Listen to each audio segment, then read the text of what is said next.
একদিনের ছুটিতে বেড়াতে যেতে চাইছো? কোথায় যাব ভাবছো? তবে ঘুরে আসতে পারো বনগাঁর মঙ্গলগঞ্জ থেকে। এটা বনগাঁ থেকে 25 কিলোমিটার দূরে।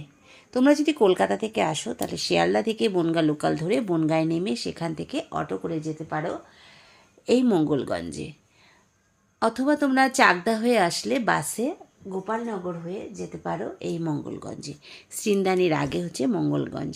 এখানে গেলে তুমি দেখতে পাবে সবুজের সমাহার, পাখির কলরব, আর হচ্ছে শহরের কোলাহল মুক্ত নিস্তব্ধ এলাকা। খুবই সুন্দর জায়গা। এখানে ছোট বড় অনেক রিসর্ট গড়ে উঠেছে। আমরা আজকে চলে গেছিলাম ইচ্ছেকুটি রিসর্টে। আর এখানে কী কী দেখবে? এখানে দেখবার অনেক কিছু আছে, চলো পরপর বলছি। আর দেখো, এটা হচ্ছে ইচ্ছেকুটি রিসর্ট, এটা হচ্ছে তার রিসেপশন। এখানে ছোট বড় অনেকগুলো রুম রয়েছে, কটেজও রয়েছে। এখানে তোমরা একদিন নাইট স্টে করতেই পারো। আমরা নাইট স্টে করিনি, আমরা খাওয়া দাওয়া করে ফিরে এসে শুধু তোমরা যদি সকালে গিয়ে বিকেলে ফিরতে চাও শুধু লাঞ্চও বুক করতে পারো।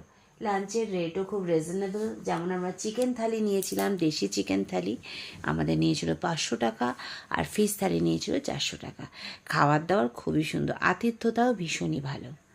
খুব সুন্দর শান্ত নিরিবিলি একটা জায়গা, চতুর্দিকে পাখির কলতান তোমার মনকে ভরিয়ে দেবে। শহরের কোলাহল থেকে তুমি একদিন এই শান্ত জায়গা থেকে ঘুরে আসতেই পারো।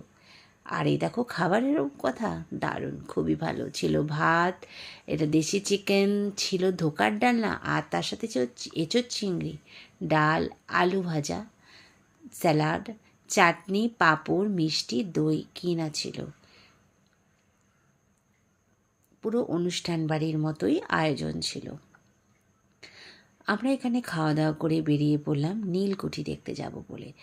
এবার বলি এখানে কী কী দেখতে পাবে। মঙ্গলগঞ্জে গেলে তুমি দেখতে পাবে নীলকুঠি, পাশে দেখতে পাবে বিভূতিভূষণ অভয়ারণ্য যেটা পারমাদান নামেও পরিচিত, আর তুমি দেখতে পাবে ইছামতি নদী। ইছামতি নদীতে তোমরা নৌকোও ঘুরতে পারবে। তবে ইছামতি অভয়ারণ্য ঢুকতে গেলে 3টের মধ্যে তোমাকে যেতে হবে। 3টের পরে অভয়ারণ্য টিকিট পাওয়া যায় না, গেট বন্ধ হয়ে যায়। আর দেখো এখানে কত পলাশ ফুল ফুটেছে। আমি তো ভেবেছিলাম পুরুলিয়ায় চলে এসেছি, কিছুটা পুরুলিয়া ছাপও এখানে রয়েছে। খুবই সুন্দর, দেখো চতুর্দিকে সবুজ আর সবুজ, তোমার মন চোখ সব কিছুই শান্ত করে দেবে। এত সুন্দর জায়গা, একদিন ঘুরে আসতেই পারো। সকালে গিয়ে বিকেলে ফিরে আসাই যায়। আমরা গেছিলাম বাইক নিয়ে। আর এই দেখো পাশে রয়েছে ইছামতি নদী, আর কি সুন্দর সাজানো রয়েছে। তার পাশে রয়েছে অভয়ারণ্য।